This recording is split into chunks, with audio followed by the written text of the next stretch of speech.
Baik, terima kasih Widya. Saya ingin menuju ke Vena Kintan yang berada di Tokyo, Jepang. Bagaimana dengan perayaan Imlek di Tokyo, Jepang? Silakan Vena. Waktu Jakarta, selamat malam waktu Tokyo, Jepang. Sebetulnya di Jepang ini tidak ada perayaan khusus ya untuk Imlek.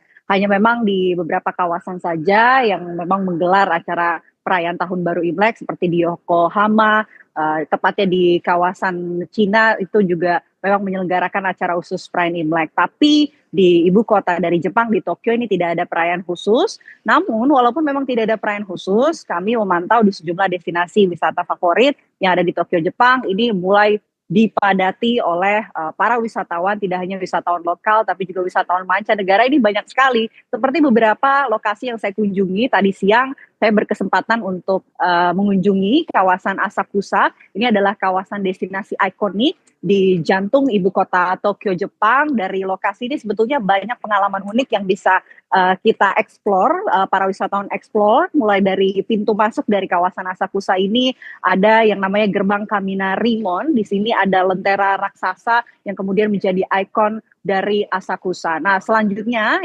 jalan yang akan kita lewati ketika masuk ke kawasan Asakusa ini adalah Nakamise Shopping Street atau Jalan Nakamise. Ini jalanan menuju kuil Sensoji, biasanya dipenuhi oleh toko-toko yang menjual berbagai macam, baik itu makanan kulineran, kemudian souvenir, kerajinan tangan, dan lain sebagainya. Tentu dengan adanya toko-toko ini memadati para wisatawan untuk berkunjung dan melihat sebetulnya bagaimana ikon dari Asakusa yang menjadi wisata ikonik di Tokyo, Jepang. Nah, selain itu juga sebetulnya banyak tradisi Jepang yang saya pelajari tadi di kawasan Asakusa, mulai dari adanya tradisi yang masih dipercaya oleh warga lokal, ini menancapkan dupa begitu, dan asapnya ini diarahkan ke bagian tubuh yang memang kalau misalnya ada sakit di bagian lengan ataupun di bagian kaki, biasanya asap dari dupa tersebut diarahkan ke bagian tubuh yang sakit.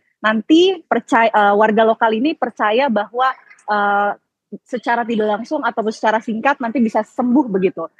Dan ini juga yang diyakini oleh para pelajar Jepang yang kemudian datang sebelum mereka ujian begitu untuk bisa mengarahkan dupa-dupa tersebut ke bagian kepala mereka untuk membantu mereka, memudahkan mereka menyerap pelajaran-pelajaran yang mereka terima terutama pada saat ujian. Itu tradisi menarik yang saya temukan di kawasan Asakusa, dan sebetulnya masih banyak lagi tradisi dan juga destinasi wisata yang tentunya sangat menarik yang ada di kawasan Tokyo, Jepang, termasuk juga wisata-wisata lain yang rencananya malam hari ini saya akan mengunjungi Tokyo Skytree untuk melihat langsung ikon utama dari Tokyo, Jepang. Kurang lebih seperti itu laporan dari Tokyo, Jepang.